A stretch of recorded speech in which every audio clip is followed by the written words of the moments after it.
News AP శాసన మండలిలో CM Chandrababu మాట్లాడుతున్నారు. లైవ్ లో చూద్దాం. ఇంకో దానికి ఉపయోగిస్తాం, there is no problem at all. ఇది అయిన తర్వాత వెస్ట్ గోదావరి కృష్ణాకు ఒక ప్రాబ్లం ఉంది. ఈరోజు మనం పట్టిసీమ తీసుకొచ్చాం. పట్టిసీమ వల్ల కృష్ణాకు వచ్చాయి చింతలపూడి, నూజివీడు, అదే మరి మీకు ఈ పక్క వచ్చే కొద్దికి బెట్ట ప్రాంతాలు వెస్ట్ గోదావరిలో, ఇంకొక పక్క వచ్చే కొద్దికి Nagar Sagar left main canal ఈరోజు నల్గొండ నుంచి బయలుదేరి ఖమ్మానికి పోయి నందిగామకు వచ్చి అక్కడి నుంచి నూజివీడికి రావాలి. అది రాబోయే రోజులు ఇబ్బంది వస్తుంది. ఒక లిఫ్ట్ ఇరిగేషన్ తీసుకుంటున్నాను, ఇక్కడ చింతలపూడి లిఫ్ట్ ఇరిగేషన్ తీసుకుంటున్నా. అది కంప్లీట్ అయితే ఈ రెండు జిల్లాల అప్లాంట్స్ మొత్తం పూర్తిగా నీటి ఎద్దనే మాట ఉండదు. దాన్ని పరిష్కారం చేస్తాం. 5 లక్షల ఎకరాలకు నీళ్లు ఇవ్వడానికి ఈ ప్రాజెక్టు కన్సిడర్ చేస్తున్నాం. ఇది అవుతుంది. ఇది అయిన తర్వాత దిశ నేను నీళ్లన్నీ గోదావరి నుంచి కృష్ణాకు వస్తాయి. కృష్ణా నుంచి కృష్ణానే కాదు, నేరుగా డైరెక్ట్గా పైన కృష్ణానది పైన తీసుకొని మనకు 2 కెనాల్స్ మనం ఆలోచించుకోవచ్చు. వర్క్ చేస్తున్నాం. నేరుగా బకింగ్హామ్ కెనాల్ పక్కనే, లేకుంటే బకింగ్హామ్ కెనాల్ తీసుకుపోతే గ్రావిటీతో నీళ్లు, లేకుంటే లైట్ లిఫ్ట్తో సంగం బ్యారేజ్, లేకపోతే పక్కనుండే నెల్లూరు బ్యారేజ్కి వెళ్ళిపోతాయి. అక్కడి నుంచి నీళ్లు మొత్తం ఇస్తే శ్రీశైలంలో సోమశిలలో నీళ్లు మనకు పొదిపోతాయి. ఇంకొకటి నేరుగా సోమశిల కందలేరు 149 టీఎంసీ నీళ్లు. ఆ 2 ఫుల్ చేసుకుంటే మనకు వచ్చినప్పుడు ఇంకక్కడ చాలా ఫెసిలిబిలిటీ వస్తుంది. ఒకవేళ నీళ్లు కానీ కృష్ణా లెవెల్లో రాకపోతే రాజంపేట నుంచి సోమశిల బ్యాక్ వాటర్స్ లిఫ్ట్ చేసి హంద్రి నీవా తీసుకుపోవచ్చు, లేకపోతే గాలేరు నగిరి తీసుకురావచ్చు. రాయలసీమకు వచ్చినప్పుడు ఇక్కడంతా నీళ్లు వస్తాయి కాబట్టి పైన నీళ్లు పెట్టుకుంటాం శ్రీశైలం, కిందనే ఉంది నాగార్ సాగర్, ఆ కింద నుండి పులిచింతల. ఈ 3 ప్రాజెక్టులు నీళ్లు పెట్టుకుంటే పైన నుంచి తెలుగు గంగ, ఎస్ఆర్బిసి, లేకుంటే మీ గాలేరు నగిరి, ఈ పక్క వచ్చే హంద్రి నీవా. ఈరోజు ఈ ప్రాజెక్టులన్నీ పూర్తి చేస్తే చాలా వరకు అన్ని ప్రాంతాల నీళ్లు వస్తాయి. కానీ 3 తాలూకాలు మీ జిల్లాలో చేసే, ఒకటి ఆలూరు, డోన్, ఇంకో పక్క చూస్తే ఏదైతే పత్తికొండ, ఈ 3కి ప్రాబ్లం ఉంది. దానికి ఒక 600 కోట్లు అవుతుంది. లిఫ్ట్ ఇరిగేషన్ చేయమన్నాను. అవి కూడా 2 సంవత్సరాలు పూర్తి చేస్తాం. 3 సంవత్సరాల్లో అది పూర్తి చేసి ఆ 3 తాలూకాలు కూడా పూర్తి అవుతాయి. అనంతపూర్లో ఒక చిన్న ప్రాబ్లం వస్తే దాన్ని కూడా అనౌన్స్ చేశాను. ఒకటి పేరూరుకు నీళ్లు తీసుకుపోతే రాప్తాడు ఆ ప్రాంతం పూర్తిగా కవర్ అవుతుంది. రెండోది భైరవాని తిప్పానికి తీసుకుపోతే రాయదుర్గ్ కవర్ అవుతుంది. రాష్ట్రం మొత్తం అక్కడి నుంచి చిన్న లిఫ్ట్లు పెడితే ఎవ్రీవేర్ నీళ్లు ఇస్తాం. అది కొంతమందికి ఇష్టం లేకపోతే కడపకు తీసుకెళ్తాం, వాళ్ళకి ఇష్టం ఉందా లేకపోతే పులివెందులకి ఇస్తాం, లేకపోతే రాయలసీమ మొత్తం సస్యశ్యామలం చేసే బాధ్యత నేను తీసుకున్నా. No question of compromise.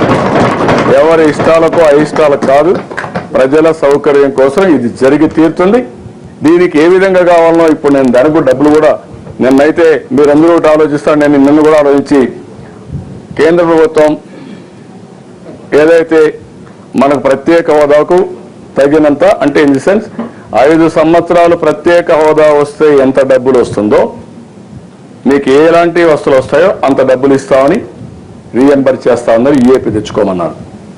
అంటే మనకు మామూలుగా వేసుకుంటే ఒక రఫ్గా నేను అనుకోవడం ఒక 20,000 కోట్లు మినిమం వస్తుంది. మినిమం ఆ 20,000 కోట్లు నేను ప్రణాళిక తయారు చేసుకున్నప్పుడే ఒక పక్క ఇరిగేషన్, ఒక పక్క తాగునీళ్లు, ఇంకొక పక్క రోడ్స్, ఇవన్నీ కూడా తయారు చేసుకొని ఆ డబ్బులు మన డబ్బులు పెట్టుకుంటే ఈ రాష్ట్రంలో శాశ్వతంగా తరతరాలుగా పీడించినటువంటి సమస్య కరువు, అదే మరిగా డ్రై స్పెల్, ఇవన్నీ మిటిగేట్ చేసి ఏ రైతు కూడా బాధపడకుండా ఆనందంగా పంట వేసుకునే విధంగా కార్యక్రమాలు చేపడతా. దానికి డౌటే లేదు. ఇది జరుగుతుంది, జరిపిస్తా. దాంట్లో ఒక చరిత్ర సృష్టిస్తాం. ఈవెన్ నేను పోయేది ఇంకొక స్టెప్ కూడా మీరు గుర్తుపెట్టుకోండి. అగ్రికల్చర్, వ్యవసాయం అనుబంధ రంగాలు లాభదాయకంగా తయారు కావాలి. మొన్నటి వరకు నాకు అన్ని చేయగలిగాను. కరెంట్ ఇచ్చాను, విత్తనాలు ఇచ్చాను, ఎరువులు ఇచ్చాను, లేకుంటే సీడ్ ఇచ్చి ఇంకోటి ఇచ్చాను, అన్నీ ఇచ్చాను. కానీ నీళ్లు ఇవ్వలేకపోయాను. ఇప్పుడు నీళ్లు కూడా ఇచ్చాను. నీళ్లు ఇచ్చిన తర్వాత సమస్య ఏంటి? వ్యవసాయాన్ని బాగా చేయడం కోసం వారం మా వాళ్ళైతే చాలా ఉత్సాహంగా పనిచేస్తున్నారు. నేను real I'm appreciating my officers. అన్ని ఇన్నోవేటివ్ ఐడియాస్, ప్రపంచంలో ఉంటే అన్ని ఐడియాస్ తీసుకున్నారు. ఖర్చు తగ్గిస్తున్నారు, ఆదాయం పెంచే మార్గం చూస్తున్నారు. మార్కెటింగ్ నెట్వర్క్ కూడా ఎస్టాబ్లిష్ చేస్తాం. పండిన పంట ఎక్కడ డిస్ట్రెస్ సేల్ లేకుండా చేయడానికి ఆ ప్రయత్నాలు కూడా చేస్తాం. దానికి ఒక వ్యవస్థ క్రియేట్ చేస్తాం, రెగ్యులేట్ చేస్తాం. అదే మరిగా పంటల మార్చడానికి కూడా ఆలోచిస్తున్నాను. లాభసాటిగా రావాలంటే ఏ పంటలు వేయాలని.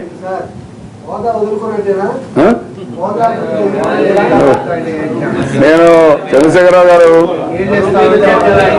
నేనేమంటానంటే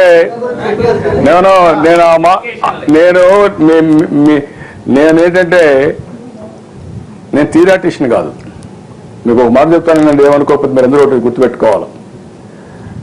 నాలెడ్జ్ పుస్తకాలు రాస్తే అది థియరీ, వేరే వాళ్ళు చదువుకుంటారు. తెలివి అమలు చేస్తే అది రియాలిటీ.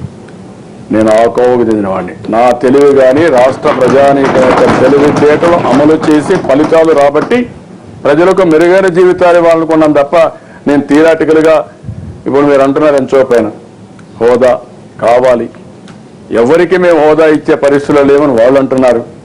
కన్ఫ్రంటేషన్ పెట్టుకుంటాను, ఓకే జరిగింది కన్ఫ్రంటేషన్. లాస్ట్లో ఏమవుతుందండి? పోలవరం ఆపుకుంటావా? నేను అడుగుతున్నాను మిమ్మల్ని. పోలవరం ఆపుకుంటే ఏమవుతారు అంటే మళ్ళీ మీ వారికి గంజి కేంద్రాలు పెట్టాలా? ఎక్కడికి పోతామని అడుగుతున్నాను నేను. పోలవరం పూర్తి చేసుకోవాలి, మన ఇరిగేషన్ ప్రాజెక్ట్స్ పూర్తి చేసుకోవాలి, అభివృద్ధి చేయాలి. ఓకే, దాంట్లో తక్కువ ఇస్తారు లేకుంటే మోసం చేస్తారంటే మన తెలివితేటలు ఉపయోగిద్దాం. మీరు రండి చెప్పండి నాకు, స్పెషల్ స్టేటస్లో ఏం వస్తుంది? ఇప్పుడు వాళ్ళు ఇస్తామనేది ఏంటి? దీంట్లో ఎక్కడ నష్టం జరుగుతుంది? యూ గైడ్ మీ. నేను ఒక మాట చెప్పాను మీకు, నిన్న కూడా చెప్పాను. You have to guide me. A rule కింద ఏమొస్తుంది? ఇప్పుడు నిన్న అన్నారు జయరామ రమేష్ ఒక మాట అన్నాడు, సంవత్సరానికి 60,000 కోట్లు పోతున్నాడు. ఎక్కడి నుంచి పోతుంది? I'm asking straight question. సంవత్సరానికి 60,000 వస్తే ఈజ్ ఇట్ పాసిబుల్? ఒక సంవత్సరానికి 60,000 కోట్లు ఎక్కడి నుంచి వస్తుంది? అంటే నోటి మాట పాడాడు. ఇంకొకరు చెప్పడం ఏంటంటే ఈ యొక్క స్పెషల్ స్టేటస్ వస్తే ఇన్కమ్ ట్యాక్స్ ఎగ్జిబిషన్ వస్తుంది, ఇండస్ట్రీస్కి ఎగ్జిబిషన్ వచ్చింది, అన్నీ వచ్చేసాను. ఎక్కడ వస్తుంది చెప్పమని నేను. మీరు చెప్పండి పోనీ, నన్ను ఎడ్యుకేట్ చేయండి, మీరు నాకు నేర్పించండి. లేదు ముఖ్యమంత్రి గారు మన రాష్ట్రానికి కావాలి, ఇక్కడ వస్తుంది, మీరు ఎందుకు రాజీ పడుతున్నారని చెప్పండి. నేను రాజీ పడితే పడను. No question of compromise. నా లైఫ్లో రాజీ పడిన సందర్భాలు లేవు, రాజీ పడవలసిన అవసరం కూడా నాకు లేదు. ఆ విషయం మీరు గుర్తుపెట్టుకోవాలి. అదే సమయంలో మూర్ఖంగా నేను వెళ్ళిపోయి రాష్ట్రానికి నష్టం చేసే పరిస్థితికి వస్తే చరిత్ర నన్ను క్షమించదు. నువ్వు చెప్తున్నావు కదా ఏమన్నా చంద్రశేఖరరావు, నేను చెప్తానంటావా? ఏమనుకోవద్దు. అఖిల్ ఇక్కడ చెప్పలేడు, అఖిల పక్షులే చెప్తా ఉన్నా. అవసరం అడుగుతున్నా, కౌన్సిల్ చెప్పని ఇక్కడ అడుగుతాను చెప్పు. మీకు అవగాహన వచ్చింది ఇప్పుడు? నిన్నటి నుంచి ఇచ్చాక ఏం చేస్తా చెప్పు. ఇవన్నీ థియరాటికల్ గా ఆర్గ్యుమెంట్ కోసం చేసే పనులు చాలా ఉంటాయి. రాజకీయంగా పోస్టర్ తీసుకునే కొన్ని ఉంటాయి. మీరు రాజకీయంగా ఎవరు ఒక స్టాండ్ తీసుకుంటారు, మీ పార్టీ ఒక స్టాండ్ తీసుకుంటుంది. వైఎస్ఆర్ కాంగ్రెస్ పార్టీ వాళ్ళ నాయకుడు చెప్పినట్టు వాళ్ళు చేస్తారు. కాంగ్రెస్ పార్టీ వాళ్ళు ఫేస్ సేవింగ్ కోసం వాళ్ళు ఏం చేయాలని వాళ్ళు ఆలోచిస్తారు. That is different issue. మీరు ఏదైనా మంచి చెప్తే ఇంటా, మీరు చెప్తే కదా కడాన ఒకటే గుర్తుపెట్టుకోండి. మీరు ఈ రాష్ట్ర ప్రయోజనాల కోసం దారిలో పోతా ఉంటే ఒక రిక్షా పుల్లర్ ఒక మంచి ఆలోచన ఇచ్చినా దాన్ని బ్రహ్మాండంగా స్వీకరించే వ్యక్తిని తప్ప నేను ఎప్పుడూ నెగ్లెక్ట్ చేయను. అదే మరిగా మీరందరూ నాకు రాజకీయ ప్రయోజనాల కోసం నేను చెప్పింది మీరు వినండి. ఒక మీడియానో ఒక పార్టీనో కానీ కొంతమంది వెస్టెడ్ ఇంట్రెస్ట్లో ఎవరో చెప్పి ఇది మీరు చేయాలంటే మాత్రం నాకు కూడా భగవంతుడు కొంత తెలివిచ్చాడు. నా తెలివిని నమ్మి ప్రజానీకం ఒకటి ఆలోచించారు. ఈయన చేతల్లో అయితే ఈ రాష్ట్రం బాగుపడుతుందనే ఉద్దేశంతో నాకు ఈరోజు ఈ అధికారం కలబెట్టారు. అదే మరిగా 2.5 సంవత్సరాల్లో నేను ఏ లోటు రానిచ్చారంటే ప్రజలకి? నన్ను ఎన్ని ఇబ్బందులు పెట్టారండి? ఏం లోటు వచ్చిందా? లేదే. నా తెలివితేటలు ఉపయోగించి ఎక్కడికక్కడ కన్వర్జెన్స్ చేసుకొచ్చాను, టెక్నాలజీ ఉపయోగించాను, లాస్ట్ మైల్కి వెళ్ళాను. 200 రూపాయలు 1000 రూపాయలు పింఛన్ ఇచ్చాను. ఎవరన్నా ఆలోచించారండి? ఇస్తామని అనుకున్నారండి? 24,000 కోట్లు, మళ్ళీ చెప్తున్నా, 24,000 కోట్ల రూపాయలకు స్వాతంత్రం వచ్చిన తర్వాత ఏదైనా ఒక రాష్ట్రం రైతులకి మొత్తం సబ్సిడీ ఇచ్చిందంటే, రుణ విముక్తి చేసిందంటే గర్వంగా చెప్తున్నా ఒక ఆంధ్రప్రదేశ్. చెప్పండి మీరు ఏమంటే data, you give me data అని అడుగుతున్నా. నేను ఒక ఉమెన్ కోసం, డాక్రా ఉమెన్ కోసం ఒక్కొక్క మెంబర్కి 10,000 రూపాయలు ఇచ్చా. తెలంగాణ రాష్ట్రం ధనిక రాష్ట్రం, ఆదాయం ఉండే రాష్ట్రం ఇవ్వలేకపోతే నేను ఇచ్చానండి. ఇవన్నీ 10,000 ఇస్తున్నాను, 3,000 ఇచ్చాను, వడ్డీ మాఫీ చేశాను, 2వ ఇన్స్టాల్మెంట్ ఇస్తాను, మళ్ళీ 3వ ఇన్స్టాల్మెంట్ ఇస్తా, మహిళలు ఆదుకుంటా. అదే మరిగా మీరు చూస్తే 50,000 రూపాయలు వన్ టైం సెటిల్మెంట్ చేశాను. ఎట్లా చేశాను అనుకుంటే నేను ఒక ప్రతిష్టగా తీసుకున్నాను. కొన్ని గంటలు కష్టపడ్డా దానికోసం. మా వాళ్ళు కూర్చున్నారు, ఆలోచించారు, ఎస్ మనం ఇద్దామన్నారు. 50,000 ఇచ్చాను. 50,000 నుంచి 1,50,000 మాత్రం 4 ఇన్స్టాల్మెంట్లు పెట్టుకున్నాను. 10% అది కూడా గుర్తుపెట్టుకోవాలా. రైతులు చేసిన అప్పు వాళ్ళు బాధపడతా ఉంటే వాళ్ళ కళ్ళలో ఆనందం చూడాలని 24,000 కోట్ల రూపాయలు, అది కాకుండా 50 నుంచి 1,50,000కి 10% వడ్డీ. ఈ రోజు వాళ్ళు కానీ మొత్తం రీషెడ్యూల్ చేసుకుంటే 3% వడ్డీకి వస్తుంది. 7% వాళ్ళకి మిగులుతుందండి వడ్డీ. ఇప్పుడు ఒకరు అన్నారు, ఏ రైతైనా డాక్యుమెంట్ ఉంటే మీరు చెప్పండి రాలేదని. నేను ఇప్పుడు రీఓపెన్ చేసి చెప్పిస్తా. కానీ ఒక పర్పస్ కాకుండా వేరే పర్పస్ చూసి వాళ్ళు కూడా మాఫీ చేయమంటే అది ఎవరు చేసే పని కాదు. ఇవన్నీ కూడా ఇక్కడ ఇచ్చినంత 1,00,000 రూపాయలకి ఇచ్చారు తెలంగాణ. నేను 1,50,000కి ఇచ్చాను. ఇప్పుడు ఇంకో ప్రోగ్రాం తీసుకొచ్చాను, బీమా పథకాన్ని తీసుకొచ్చాను. ఈ నెల అది పూర్తి చేస్తాం. ఒక్కొక్క రైతు, ఒక్కొక్క మనిషి ఎవరో చనిపోయినా ఫిజికలీ ఇదైనా 5 లక్షల రూపాయలు ఎక్స్గ్రేషియా ఇచ్చి ఒక భరోసా క్రియేట్ చేస్తున్నా. నేను మీరు చూస్తే ఒకప్పుడు ఈ సంవత్సరం చదువుకుంటే నెక్స్ట్ ఇయర్కి జీతాలు ఇచ్చేవాళ్ళు, స్కాలర్షిప్లు ఇచ్చేవాళ్ళు. ఇప్పుడు అది లేదు. ఏ నెల చదువుకోవాలంటే ఆ నెల నేరుగా వాళ్ళ అకౌంట్కి డబ్బులు వేసే పరిస్థితి తీసుకొస్తున్నాను. స్కాలర్షిప్లు ఇస్తున్నా, అన్ని రెగ్యులరైజ్ చేస్తున్నా. ఎన్ని కష్టాలండి. నా ఆదాయం ఎంత అండి? ఇంత ఆదాయం ఉన్నప్పుడు ఇన్ని కష్టాలు పడ్డాను. 2.5 సంవత్సరాలు అయిపోయింది. ఇంకుండే సమయం ఎంత? 2.5 సంవత్సరం మళ్ళీ ఎలక్షన్స్ పోతాం, అది వేరే విషయం. కానీ నేను ఎక్కడ రాజీ పడుతున్నాను? ప్రత్యేక హోదాకి ఇచ్చిన బెనిఫిట్స్ అన్ని ఇస్తా అన్నప్పుడు నేను తీసుకోవాలన్నా వద్దని మిమ్మల్ని అడిగాను. అది తీసుకొని పోలవరం ప్రాజెక్టు పూర్తి చేస్తాను. నిన్న కూడా మాట్లాడారు కొంతమంది, Polavaram project central government. Yes, నేను ఇప్పుడు ఇస్తాను.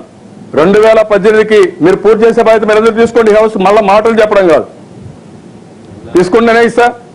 నాకెందుకంటే నాకు ఇంకా శ్రమ తగ్గుతుంది. ఒక ఆయన అంటాడు మీకు టైం తగ్గుతుంది అని, తగ్గుతుంది. కానీ మీ ఇంటెన్షన్స్ డిఫరెంట్గా ఉంటే ఈ ప్రాజెక్ట్ వస్తే, ఈ నీళ్లు వస్తే, ఆ పేరు నాకు వస్తే మీరు భరించలేకపోతే నేనేం చేయాలి? దానికి ఒకటి గుర్తొస్తుంది సార్, చిన్నప్పుడు చదువుకున్నాం అర్థశాస్త్రం. చాణక్యుడు ఒకటి మనసులో అనుకున్నాడు. ఆయన మగధ సామ్రాజ్యం ఏర్పాటు చేశాడు, పాటలీపుత్రం ఏర్పాటు చేశాడు రాజధాని. కొన్ని చెప్పాడు, కొన్ని చెప్పలేదు. కాబట్టి మనం కొన్ని విషయాలు చేసేటి ఉంటాయి, చెప్పకుండా. అంటే అధ్యక్ష, నా బాధ అంతా ఏంటంటే ఏదైనా చెప్పినప్పుడు వాస్తవాలు దృష్టిలో పెట్టుకొని నాకు సజెషన్స్ ఇచ్చి నన్ను నడిపిస్తే అది రాష్ట్ర ప్రయోజనం. అట్ట కాకుండా మీరు చేయొద్దండి, మీరు గొడవ పెట్టుకోండి, మీరు ఏం డెవలప్ కాకుండా ఆగిపోండి అంటే అది హర్షించదగ్గ విషయం కాదు. నేను మీ ఒత్తిడికి నేను లోనైతే నేను అడుగుతున్నా ఈ హౌస్ లో, మీ రాజనీతి మీరు చేయండి. దాని గురించి రాజకీయతలు కాదు అధ్యక్ష, నేను స్టేట్స్ మ్యాన్ బిహేవ్ చేస్తాను. రాజకీయం లేదు దీంట్లో. రాజనీతి ఉంటుంది, రాజనీతి ఉంటుంది, రాజకీయం లేదు. రాజనీతి ఉంటుంది, రాజనీతి ఉంటుంది, డెఫినెట్ గా రాజనీతి ఉంటుంది. అందుకే నేను ప్రధానమంత్రి గారు కూడా చెప్పినప్పుడు నేను చాలా స్పష్టంగా చెప్పాను. నేను ఒక మాట వాడానండి, ఇప్పుడు వాడలేదు, ఎప్పుడో వాడిన మాట ఇది. నేను దెబ్బతిన్నాం. చంద్రశేఖర నువ్వు కూర్చోవాలి, నువ్వు ఎన్నకపోతే నేను ఏం చెప్తాను చంద్రశేఖరరావు? కూర్చోండి సార్, చెప్పండి సార్. డెఫినెట్ గా ప్రజాస్వామ్య రాజనీతిగా ప్రయాణిస్తా, థియరాటికల్ గా కాకుండా ప్రాక్టికల్ గా యాక్ట్ చేస్తా. నేను అడుగుతున్నానండి మిమ్మల్ని అందరినీ ఏమనుకోకపోతే, ఇండస్ట్రీ రావాలంటున్నారా ఈ నాయకులంతా? కాకినాడలో ఫార్మా దివి పెడతానంటే 500 కోట్లు పెట్టి 2,000 మందికి 3,000 మందికి ఉద్యోగాలు ఇస్తాను. దాన్ని అపోజ్ చేస్తారండి మీరు? మీకు హోదా వస్తే ఏమవుతుందంటే, ఏమైందండి హిమాచల్ ప్రదేశ్లో, నార్త్ ఈస్టర్న్ స్టేట్స్ లో ఏమైందంటే హోదా వచ్చి 12 ఏళ్ళు అయింది, 10 ఏళ్ళు అయింది. ఏమైందండి? ఏమైనా వచ్చినాయి అక్కడ? అక్కడే ఉన్న పర్ క్యాపిటల్ పుస్తకాలు ఏమి దగ్గర RBI రిపోర్ట్స్ చదవండి ఒకసారి, మీకు ఒక ఐడియా వస్తుంది. అంటే అక్కడ ఏం జరిగింది? హోదా వచ్చినా డబ్బులు వచ్చినా దాన్ని ప్రయోజనాలకు ఉపయోగించకుండా స్లోగన్స్కి మిగిలిపోయినాయి. మనకు కూడా కొన్ని కంపల్షన్స్ వచ్చాయి. ఎందుకంటే నార్త్ ఈస్టర్న్ స్టేట్స్ పక్కన చైనా బార్డరు, వీళ్ళు కూడా విన్ ఓవర్ చేయాలి కాబట్టి ఇవ్వాలని ఇచ్చారు. దాన్ని ఇప్పుడు నేను ఒకప్పుడు మీరు చూసారు లేదు, నేను గవర్నమెంట్ ఆఫ్ ఇండియాకి ఒక మాట చెప్పాను, మేము కష్టపడుతున్నాం, మేము కష్టపడతా ఉంటే మీరు ఎవరైతే కష్టపడరో వాళ్ళకి ఎక్కువ డబ్బులు ఇచ్చి కష్టపడిన వాళ్ళకి తక్కువ డబ్బులు ఇస్తున్నారు. అది పోవాలి. ఎఫిషియన్సీకి డబ్బులు ఇవ్వాలని వాజ్పేయి గవర్నమెంట్ నేను పోరాడిన వ్యక్తిని దిశ. ఎందుకంటే ఆ రోజు మనం కూడా చాలా లో లెవెల్లో ఉంటే హైయర్ లెవెల్ తీసుకెళ్ళాం.